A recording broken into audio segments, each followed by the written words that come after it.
So we have, when it comes to Jews and Christmas, we have Chinese food stands front and center. The article goes on to talk about that, especially with COVID and restaurants and indoor dining being closed and people not going out. We should support all of the restaurants by ordering in Chinese food. But just culturally, the fact that it's called, it's a Jewish Christmas, is eating Chinese food, going to the movies, these types of cultural ideas, I think are, it's interesting how it's in the cultural consciousness. Just a couple other points on Jews and Chinese food on Christmas. Different articles have been written. There was a sociologist who wrote an article about the idea that what is it about, Chinese food that made it Jewish food? So part of it is geographical proximity, right? The Jews were in the Lower East Side, the Chinese were in the Lower East Side. Another was viewed is that Chinese food is what the immigrant Jews would consider, quote unquote, safe trafe. As to if you contrasted with, for example, Italian food where you have meat and cheese all mixed together, basar v'chalav. So they may not have been that observant, but you're not going to eat meat and milk mixed together. You're going to say that maybe Chinese food has non-kosher meat and even has pork products. It's all chopped up. You can't see it. So in the minds of the less observant Jews, Chinese food was quote unquote safe trafe. I just thought that was an interesting observation made with regard to that. But it's clearly in the cultural consciousness that it's considered Jewish Christmas to eat Chinese food on Christmas. But don't you think it was also because those Chinese were not Christians, so their restaurants were open on Christmas? And a lot of the Italians and other Gentiles who celebrated Christmas closed their restaurants, and this is what was available. Right, the non-observant Jews. So you have all sorts of cultural reasons and historical reasons, and these are just a few. I could have maybe next year we'll give the class on Jews and Chinese food. Why they combine Shmulka Bernstein's, they also serve deli and Chinese, and all of that. But there's definitely some sort of cultural connection. It's definitely it's not really spiritual, but it's certainly there's a cultural connection. The other piece that we start with in terms of ripped from the headlines, this is a piece from a website called oldchristmaslights.com, and it's an entry on Morris Propp. Some of you may be familiar with the Propp name. The Propp family, Gail Propp, you may know for the Propps from KJ, Atlantic Beach, Westchester, right? So it's a name that's known to many of us and well known in the Jewish community. Few people contributed more to promote electric Christmas lighting than did industry pioneer Morris Propp, founder of the M. Propp Company. For a time, his company was one of the biggest Christmas lighting concerns in the United States. His story is one of hard work and strong family values. So you have here another connection to Christmas. Now, the whole idea of lights on Christmas and Christmas trees and whether Christmas trees are something that's technically Christian or religious is a separate subject. In general, the whole season, having a festival of lights in the December time of year is a long-standing tradition that goes all the way, throughout the entire history. Pagans have always wanted light festivals in the darkest time of the year. But here we have another Jewish contribution to Christmas culture, which is Christmas lights.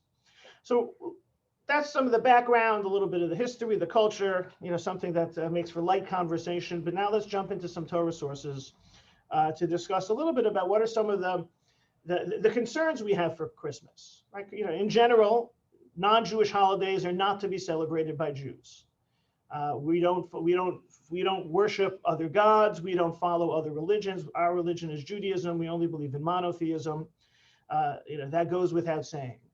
At the same time, Jews have always encountered non-Jewish holidays on all sorts of levels, whether it be the fact that Jews are doing business with non-Jews, and that's where the Talmud starts the conversation in terms of trying to ensure that Jews don't do business with the non-Jews in advance of their holidays, so not as to profit from the non-Jews' holiday purchases that they're doing for their God, in which case the Jews getting some form of financial benefit from the fact that non-Jews are celebrating holidays. There was always a concern about Jewish involvement in idolatry. Certainly not to worship idolatry, but also not to give it any sort of support, nor to get some type of support from it. You also have the fact that very often in Jewish history, when non-Jews celebrate, Jews get hurt. Non-Jews are celebrating, they're singing, they're dancing, they're drinking, and then the thing that they want to do next is go after the Jew.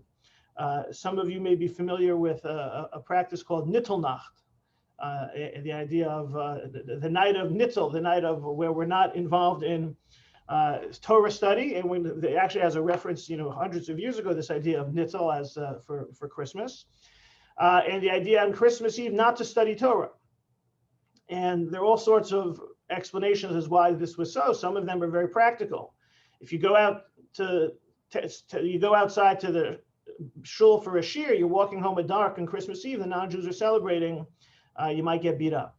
That's one rationale that's provided. Others are more spiritual in nature. The fact that we don't want to be engaged in our spiritual practices, which are about elevating the world around us, the same time the non-Jews are celebrating their God, and it's a kind of, from a spiritual perspective, the two types of worship or service meet in the middle.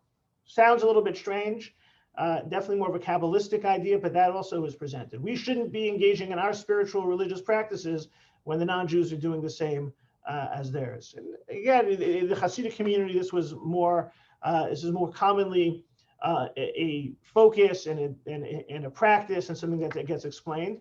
But they have all sorts of famous pictures of Hasidic Rebbe's playing chess on Nittelnacht because they couldn't study Torah, so they weren't going to watch TV. They didn't have TV, but they wouldn't have watched it anyway, so they played chess.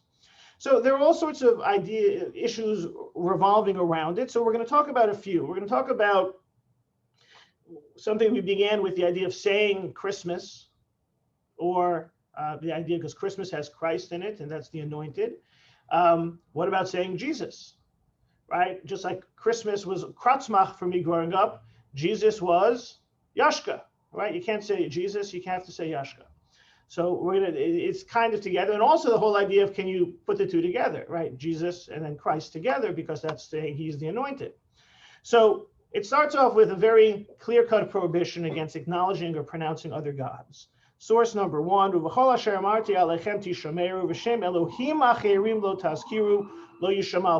That word is Elohim. It's not a holy name. It's not Elohim, because it's talking about other gods. You should not make mention of the names of other gods. They shall not be heard on your lips. Okay, well, Christianity, in a sense, there's a Holy Trinity, which Jesus is a part of. So maybe we can't say Jesus, maybe we can't say Christ. So here we start to veer away. So we start to veer away into conversations as to, while the Torah was talking about specific idolatry, bowing down to objects and things and all sorts of idolatrous practices, maybe things have veered away from there. Even the Gemara itself talks about how what's called the Yetzer Hara for idolatry was destroyed, right? The idea that idolatry, while once the arch rival of Jewish monotheism through the biblical period, we know all the stories of the Jews and the golden calf, and the Jews and the Moabites, and the Jews throughout the books of the prophets, all of the different gods that they worshipped, and they worshipped gods for many years, and then a judge came and straightened them out. They worshipped foreign gods for many years, and a judge came and straightened them out. And then you have the kings, and then shortly after Solomon, once again, Jews are worshiping idols again. There was a sense that the rabbi said that times had changed. They refer to this as the slaying of the evil inclination for idolatry. The Talmud says that the rabbis came together and they were able to slay the evil urge for idolatry. And that was pretty good. They were so impressed, like, maybe we can slay the evil, the Yetzer Hara, for sexual immorality, for all types of illicit sexual relations. And so they went through the same ceremony, whatever it was, and they did it. But the chickens stopped laying eggs, is what the Talmud says. What does that mean? The chickens stopped laying eggs. In an effort to try and slay the sexual urges, it meant that people wouldn't have any procreation anymore. It's impossible to get rid of it. Urges can be channeled for good and channeled for bad when it comes to the sexual urges. But when it comes to the idolatrous urges, there's no good direction for it. They got rid of idolatry. Now, for me, this has always meant that throughout history, human beings have veered away from some of the more primitive beliefs. We sometimes encounter them in very remote places, but for the most part, we don't have the same level of belief in, for example, the Greek gods of mythology, right? These definitely were things that very intelligent people, some of the early philosophers, focused on at the time, but we moved away from it. So that's what it means that they slayed the evil inclination for idolatry. So source number 2, the Hagos Maimonides, one of the commentaries on the Rambam, quotes Rabbi Elio Mizrahi, She'ein Isur Ella Shem Shenitan L'Shem Elokus. You're not allowed to mention names that are there, that are gods, that are equivalent to God. Shemashma Elokus. Avol Shem Hediotos. But ordinary names can go Shemos Bi'alma. That regular names, Keshemos Havodos Kochavim Apisha So Eloka. Kimun Shebazeh Hashem Einbo Elokus V'Adanus V'Gam Lo Nitin Lo Shem Kach Mutar. Names of people that may have turned into gods, it doesn't apply to. So they're worried about things which are explicitly divine. Kalanda, Stunya, Kartsim. You see that word Kartsim has a certain crisp sound to it. This could be referencing the fact that there was some type of holiday the rabbis were aware of. She'elu Shemos Hediotos. These are ordinary names. These are not idolatrous names. These are not sacred and other religious names. These are just ordinary names. And this gets carried over into the Shulchan Aruch, the Code of Jewish Law, source number 3.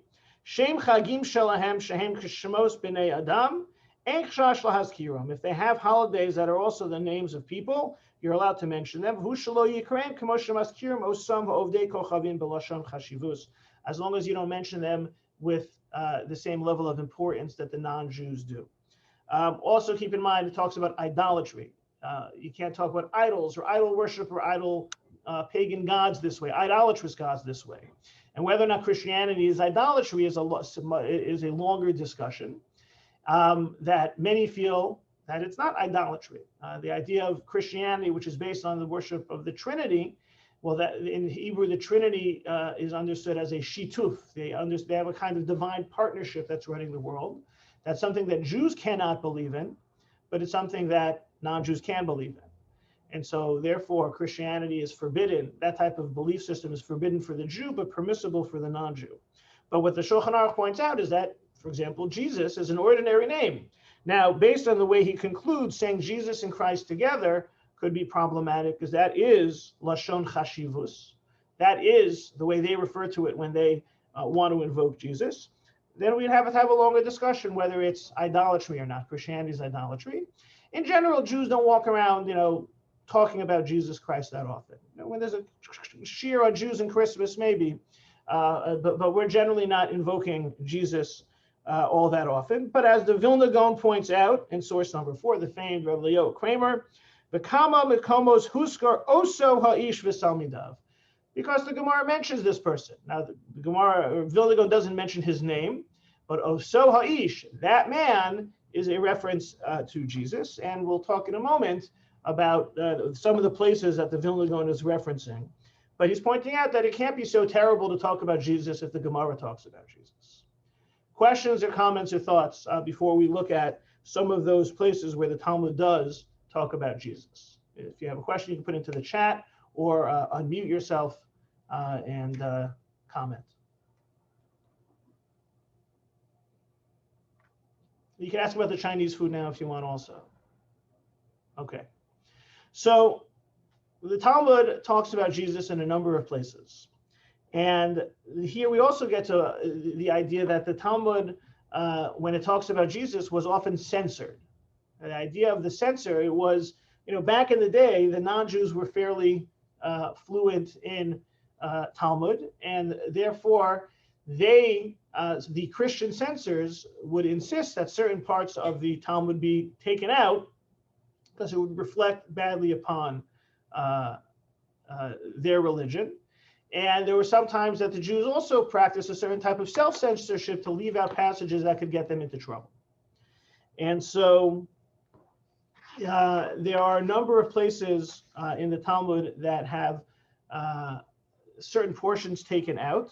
And so these portions that have been taken out, of course, we have the study of all of the various editions of the Talmud, and you have editions of the Talmud that don't have the portions taken out. So this has been something that has been studied significantly in the academic Jewish studies, and even in the yeshiva world, there's an interest in trying to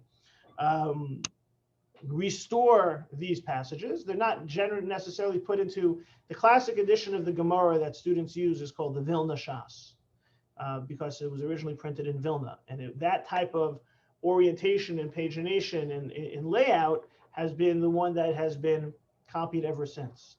Obviously, they make different upgrades to the font and the clarity and the like, but that's the text that's been used. And for the most part, that type of text does not have restored into it these editions. Sometimes they are collected in the back of a particular tractate. Sometimes scholars have collected them in volumes. And some, for example, the Steinsaltz edition of the Talmud has been one that has often put them back into the text and highlighting that over here is what's considered a hosafa michisronos hashas. This is an extra insertion from that piece, those pieces which had been chaser, which had been removed originally, and put them back in. We'll see an example of that in a moment. So the first text we're going to look at is Sanhedrin 43a, when they're talking about different things that are happening Erev Pesach. But isn't it taught in a brisa? Tanya be'erev Pesach tla'uhu liyeshu. V'achuz yotzei lefanav mem yom yeshu yotzei lisakel al shakishe v'hises v'hidiach es Yisrael. On Erev Pesach, they hung the corpse of Jesus after they killed him by way of stoning. And a crier went out before him for 40 days, publicly proclaiming, Jesus the Nazarene is going to be stoned because he's practiced sorcery, incited people to idol worship, and led the Jewish people astray. Anyone who knows of a reason to acquit him should come forward and teach it on his behalf. And the court did not find a reason to acquit him, so they stoned him and hung his corpse on Passover Eve. So here's reference to Yeshu, Jesus. Here's reference to someone who is misleading the Jewish people, and he's being executed for his sins. Now, this is how the rabbis looked at it. Christianity has a different version of Jesus' death. But here we have if we're trying to capture a portrait, a glimpse into the Talmudic Jesus, the Talmudic Jesus is someone who was involved in sorcery and inciting people to idol worship and leading the Jewish people astray, capital offenses, was found guilty. There was a chance for anyone who had something to say on his behalf to come forward. And when that didn't happen, they hung him. And the timing is Pesach time. So Jesus being executed, Pesach time, Easter, right? The story lines up a little bit, but obviously not necessarily exactly. And it's a larger discussion. Is there only one Jesus? Is this the Jesus, is the Jesus of the Talmud the same as the Christian Jesus? Which came first, right? What comes first, the chicken or the egg? Is this Talmudic statement coming the same time as Jesus lived, or is it being written after the fact to provide a Jewish version of the Christian Jesus? These are all great questions and important subjects, but here we're just looking at the idea, as we said, the name Jesus seems to be permissible to say, doesn't mean it's a mitzvah to say. And the Vilna Gaon proves this from the fact that the Talmud spoke about Jesus, and here are some of the places that the Talmud is speaking about Jesus. Another example, this is in Sanhedrin 107b. Tanu Rabbana, Liolam tehe smol doche v'min mikareves. Right? You should always have the left hand driving the sinners away, but the right hand drawing them near. V'lo ke'Elisha shedachafu leGehazi b'shtei yadayim. Don't be like Elisha, who pushed away Gehazi with two hands and caused him to lose a share in the world to come. And v'lo k'Rabbi Yeshua ben Prachia shedachafu liyeshu b'shtei yadayim. And don't be like Yeshua ben Prachia, who pushed away Jesus. Right. So what happens with when pushing away Jesus? So here in the Hebrew, you see on the second line after the ellipsis, Hosafa mechisronos hashas. Here's an addition from that which had been removed from the Talmud. So the story is about Rabbi Yeshua ben Prachia and his students who had been on the run because of persecution. The persecution ends and they're returning back. And they're staying at an inn. Abdullah Yikra Tuva. And they stay at a certain inn. They were treated with great honor. Amar Kama Yafa Achsan Yazu. Right? Yoshua ben Prachia said, they've been treated nicely. This is a wonderful inn. Amar le Rabbe Ene Terutos. So his student, Jesus, said to him, my teacher, the eyes of the innkeeper's wife are narrow, Terutot. So Yoshua ben Prachia says to him, wicked one, do not you involve yourself with regard to that matter, the appearance of married woman? That's what you're paying attention to? And he produced 400 shofars and ostracized him and pushed him away. Okay, so what exactly is taking place? What exactly is the crime of Yoshua ben Prachia's student noticing the married woman? Right? Unclear. But here we have, this is Jesus as a student of Yoshua ben Prachia. Yoshua ben Prachia is familiar to us as one of the bearers of the tradition in the first chapter of Pirkei Avos. And so this has Jesus pretty much into the rabbinic tradition, but he behaves improperly and is then excluded. Okay, so this is another glimpse into the Talmudic Jesus persona. So that is the idea of, we talked a little bit about the cultural connection between Jews and Christmas. We've talked about the technical, what about saying Jesus and Christmas itself? And the fact that the Talmud does talk about Jesus. Talmud doesn't really talk about Christianity, right? There's no mention in the Talmud discussion about Christianity. And if we're talking about, which sources are coming first, are the rabbis writing this to kind of write over the historical Jesus, or were they writing this based on this is their experience with the historical Jesus? Again, fascinating subject. But that is the origins and the technical halachic permissibility of saying the word Christmas, saying the word Jesus. Doesn't mean you have to go around saying it constantly, but this is some of that background. Now, and again, any questions come throughout, please feel free to unmute and ask or write into the chat. Question. Yeah. Some time ago, a rabbi in our synagogue said it was permissible to mention the name Jesus, but not the word Christ, right, which implies king. Right. And we have only one king. Okay, can you comment on that? Yeah, sure. So source number 3, the Rama references that idea, but the idea of the question is whether or not Christianity is idolatry. And that gets to what we mentioned before. Christianity, the worship form of the belief system of Christianity is impermissible. It's forbidden for the Jew, but permissible for the non-Jew. It's not one-to-one equivalence with the idolatry of the Torah, the Talmud, and Jewish law. Doesn't make it wonderful. And again, there's a distance that has to be maintained. However, the question is, which category does it fit into? So it doesn't necessarily, according to most authorities, fit into a neat Christianity equals idolatry. So therefore, you can't forbid putting the two words together. Doesn't mean it's a good thing.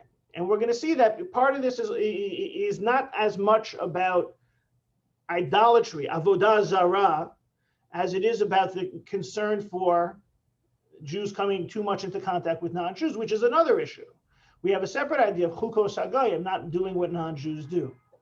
And so I think that it's not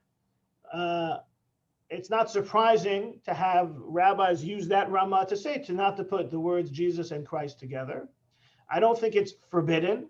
Like I said, I don't think it's something that we should start, teaching our children to start shouting when they want to. So I think that there's in general, the halachic approach to Christianity is Jews should stay away, and that has clearly been culturally and in practice how Jews have treated Christianity. Right? There was a time when you would get to a church, you would cross the street. Now, was that because of Christianity or because you might get beat up? A lot of it, sometimes the relationship between the Christian and the Jew impacts the approach that Judaism practically takes when encountering Christianity. So in this case, Jesus and Christ, based on that Ramah, some would say improper. I don't think it's forbidden. I don't think it's wonderful to walk around shouting out. Thank you, Rabbi. Sure. So, but that does get us to, what does it mean to be what does it mean to be a Jew in a non-Jewish world in this time of year? What does it mean to be a Jew during Christmas, right? A lot of Christmas has now turned into something that's much more cultural. Christmas presents are not necessarily Christian. It's commercial. Just like, when we spoke about Thanksgiving was set in a certain way so that to optimize the Christmas shopping season. So, how does that, so how does that work when this is clearly a religious holiday? So there is a problematic nature for a Jew to celebrate a non-Jewish religious day. But how far does it go? If we said before, you could say the word Christmas, can you say Merry Christmas to somebody? I know there are plenty of Orthodox Jews I know who will not do that. They'll invoke the happy holidays. It's also true, again, it connects a little bit with that previous question, the idea of, how close are we willing to get and how much distance needs to be maintained. We know that there's a certain obligation of distance with certain matters, but what about others? So Rabbi Moshe Isserles begins to address this tension in source number 7.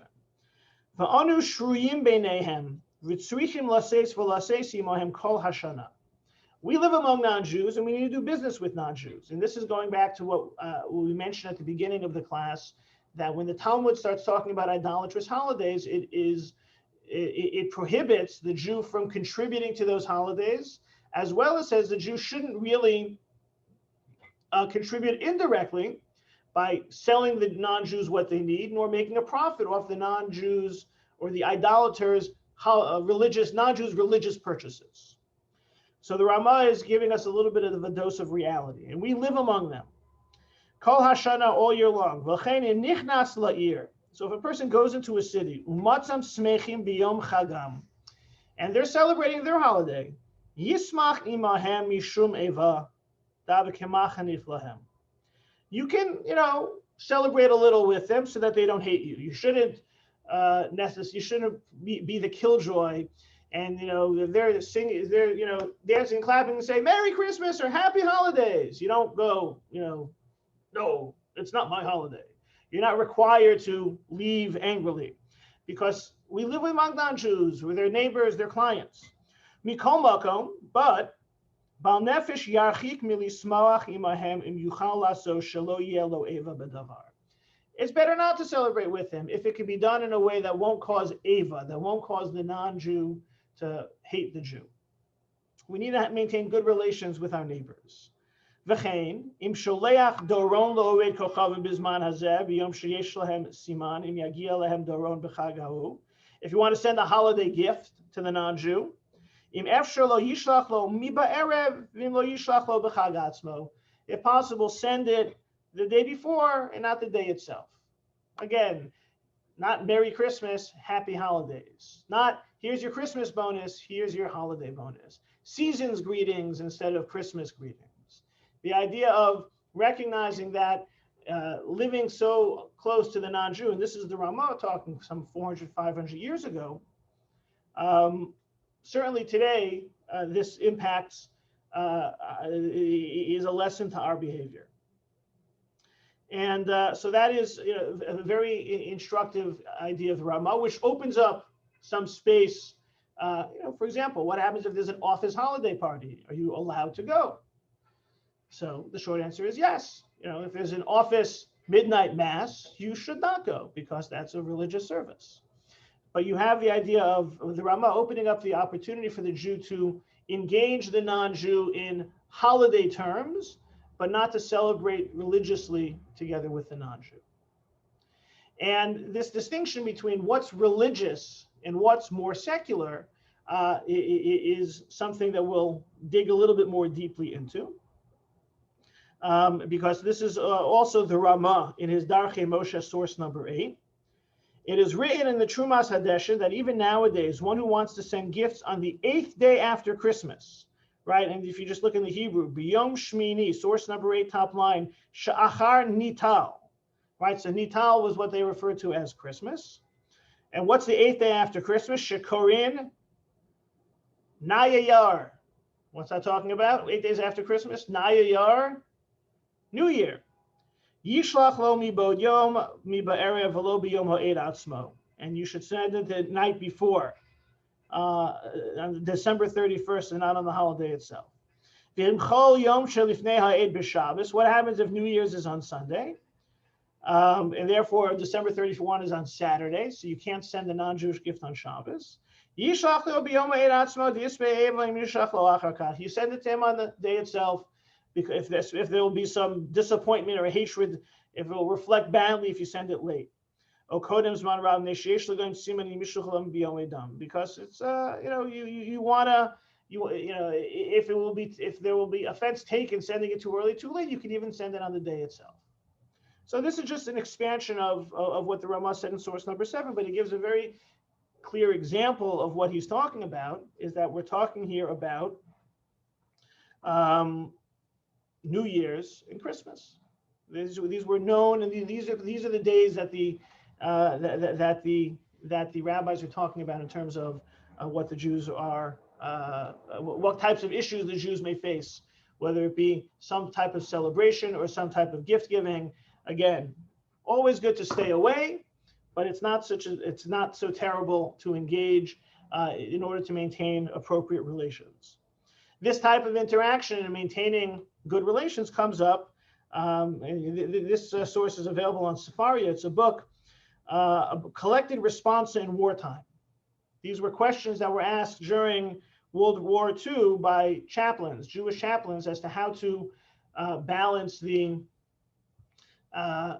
fact that Jewish chaplains were chaplains to everyone, but also how to balance Jewish observances in the military, especially when most people were not Jewish.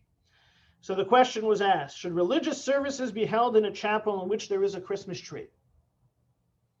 Right, so you imagine there's one common room that can be used for services, and for the holiday season, it's been decorated with a Christmas tree. And the question is, let's say Shabbos, can you have your Shabbos service there?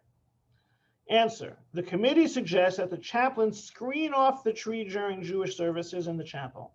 If a reception hall is available during the Christmas season, the Jewish chaplain can inform the Christian chaplain that in deference to the elaborate decorations and preparations which have been made, it will be unnecessary to remove so many ecclesiastical objects, and the Jewish services will be held in another place. So obviously we're trying to maintain a balance of good relations between the minority Jewish soldiers and the majority Christian soldiers. So the idea that the idea that the Jews will find somewhere else to daven, or the idea of fencing off, screening off the Christmas tree, which is interesting because what is a Christmas tree? Is a Christmas tree even a religious symbol? But it's a Christian holiday symbol, non-Jewish holiday symbol, even if it's not Christian. We see a desire to keep things a little bit separate because how does that look if the Jews are davening by the Christmas tree? Right? We had, when we were talking about Hanukkah parties in the White House and lighting Hanukkah candles on Hanukkah, right? This year's Hanukkah party was not on Hanukkah in the White House, but there was one suggestion that was made that to light Hanukkah lights at a Hanukkah party at the White House would be appropriate if there was a Marav minyan afterwards. The same way we light the Hanukkah lights in Shul, in between Mincha and Marav. So if there was Marav afterwards and they could light, then it would certainly be okay to light Hanukkah candles in the White House at the party with the bracha. Great. You just have to be careful because you're going to daven Mincha, Marav near the White House Christmas tree. You got to be careful based on this. And here, I don't think this is necessarily a halachic determination that Christmas tree is a non-Jewish religious object and you can't daven near it, but we're trying to balance the symbols and how each religion views the other's religious celebrations. And this connects a little bit to the idea of a Jew owning a Christmas tree. Right? Many people, many Jews, certainly in the post-war period, it was not uncommon for Jews to have a Christmas tree. Maybe they would call it a Hanukkah bush, but the idea was that it was a symbol of something. It was a symbol of belonging and fitting in. Everyone has a Christmas tree. And here there seems to be concern on the part of the chaplains and the part of those who wrote back the response, saying, we were trying to maintain a certain measure, a certain degree of separation, not necessarily halachically imposed separation, but some type of separation nonetheless, because just like the Rama pointed out that a Baal Nefesh should be Yachik Atzmo. People should be careful not to be so close. This type of everyone can join together and celebrate has its drawbacks. And even if it's a joy to the world, well, the other half of that song is the Lord has come, and that's not our Lord. So there is that tension. And while there seems to be plenty of support for those who want to participate in an office holiday party, to give Christmas bonuses or holiday bonuses, might be better to call them than call them Christmas gifts. There still is that tension that we still want to maintain that distinct Jewish identity, even in the face of a more universal cultural Christmas identity. And so that's something that they were sensitive to, I think, in this responsa during World War II. What about our celebrating on their days, right? I don't know if anyone, I remember one time being invited to, I've been to weddings on New Year's Eve. I don't think I've ever been to a Christmas simcha. I don't know, maybe you have, maybe you haven't, I don't know. But Rabbi Moshe Feinstein raises the very interesting question about should we be celebrating on their holidays? Source number 10. Ubadavar lasos eze simcha b'me'ed shel hanachrim hu mitzad emunasam. What about having a celebration on the Yom Eid shel hanachrim? That's their holiday. If it's mitzad emunasam, it's a religious holiday. Im b'kavana machmas shehu Yom Eid. If you want to celebrate that day because it's a celebration, it's a happy day, it's a holiday. Asur Medina, you can't have a celebration on this day because you view this as a celebratory day for everybody. The non-Jews are celebrating. Vim below kavana, if you're not thinking about it, just happens to be a good day for you to have a celebration. Yesh le'asor mitzad maris ayin. Yesh le'asor. It doesn't say asur. Yesh le'asor. It should be viewed as forbidden. There is reason to forbid because of maris ayin. How's it going to look if the Jews having a party when the Christians are having their party? Usuras mitzvah kamila upidyon haben afilu yesh lasos afilu b'me'ed shalem. If it's a bris or if it's a pidyon haben, then you could do it. The ein lasor b'shvil maris ayin suda hamichuyeves. We shouldn't tamp down our obligatory celebrations just because they're celebrating. Right? Christmas is not celebration free for all Jews just because they're celebrating. If there's a bris that day, you celebrate. If there's a pidyon haben that day, you celebrate it. Aval sudas bar mitzvah tov lidchos al yom acher. But a bar mitzvah you should push off because bar mitzvahs aren't generally as associated with big meals on the day of the bar mitzvah itself. Right? Usually a boy turns 13, he gets an aliyah, davens, lane, something, but the party, you wait till Shabbos, you wait till a better day. You shouldn't push it off to Christmas. And you shouldn't necessarily have the big bar mitzvah celebration on Christmas, right? Tov lidchos, it's good to push it off. V'afni suin yesh likboa lichatchila al yom acher. Ideally, when it comes to a wedding, it should be calendared on another day. So this is talking about a non-Jewish religious holiday like Christmas. So Christmas, there's a bris on Christmas, great. A pidyon haben on Christmas, great. A boy turns 13 on Christmas. It's better to have a big meal if you want to celebrate the meal at another time. You should better not to schedule a Jewish wedding on Christmas. So, V'yom Rishon Mishana Shelahem, the first day of their year, V'chein Thanksgiving, and Thanksgiving, Ein Lesor Medina, there's no legal prohibition or problem. Aval bale nefesh yesh lahem lahachmir. but those who are more spiritually sensitive should be stringent. So we see a few things that Rabbi Moshe Feinstein says that Thanksgiving is not a religious day on the non-Jewish calendar. We also say that he says that New Year's is not viewed as a religious day in a non-Jewish calendar. And it's interesting because source number 8, the Ramah, did seem to view January 1, 8 days after Nittel, as 8 days after Christmas, as a religious holiday. And it gets into a whole conversation: is New Year's considered a religious holiday or not?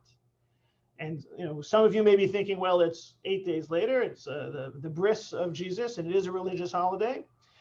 It seems, however, that for halachic purposes, Rabbi Moshe Feinstein feels that it's not a religious holiday. It's certainly not as common for non-Jews to religiously commemorate New Year's the same way they commemorate Christmas, right? Many people go to church on Christmas, but they don't go to church on New Year's. It's sort of, it's the difference between the more observant and less observant Christians. Everyone goes on Christmas, but not everyone goes on New Year's. And because of that, certainly for Rabbi Moshe Feinstein, New Year's has lost some of its non-Jewish religious significance and is just a day that the non-Jews are celebrating, and is open to Jewish celebrations on that day, but feels someone who's more spiritually sensitive, wants to be strict, or should do so. This gets expressed another way that Rabbi Moshe Feinstein discusses the difference between Christmas and New Year's, that all are legal holidays, and many shuls have the practice of starting later on legal holidays. Rabbi Feinstein raises the possibility that on Christmas you should not start later, because that becomes a Jewish accommodation and in some way a celebration. Letting people sleep late on Christmas, is is too much of a celebration of Christmas by the Jew. Therefore, you should start at regular time. But on New Year's, he says you could start late, and that's consistent with his view here, seeing that Christmas is religious and New Year's is not. So we see that there is this. In addition to how should a Jew interact with non-Jews on Christmas or non-Jewish religious holidays, you also have to think about what Jews are going to do on Christmas. And Rabbi Feinstein is pointing out that it's not the best time for Jews to be celebrating either, because unless there's a mitzvah on that day, like a bris or a pidyon haben. I see a question was asked about singing carols if you're part of a community chorus. I remember hearing about when from my grandmother, blessed memory, that when my aunt was young in the public schools, they would sing Christmas carols. They were a little bit more permissive back then. She would always tell her, "Don't sing, don't sing. Don't say the words." Again, I guess it depends on what the words are. Like, "Joy to the World," it has a little bit of a religious connotation. It's probably not the most appropriate carol for a Jew to be singing. It also depends on the setting. Is it a religious setting or is it not a religious setting? I think singing songs around a living room is one thing. A community chorus, is it singing on Christmas Eve? What's the nature of the words? I think it gets a little tricky. If these are quote unquote the more power of carols and it's not a holiday setting or religious setting, that sounds a little bit different. Certainly also it depends if it's a person's livelihood that could enter into different calculations. Right? We talk about how even during the times when we don't listen to music, if it's someone's livelihood, they are allowed to play music. So I would say the carols generally doesn't strike me as it doesn't strike a chord with me to be involved in singing Christmas carols on Christmas Eve as part of a community chorus, but there could be other scenarios as well.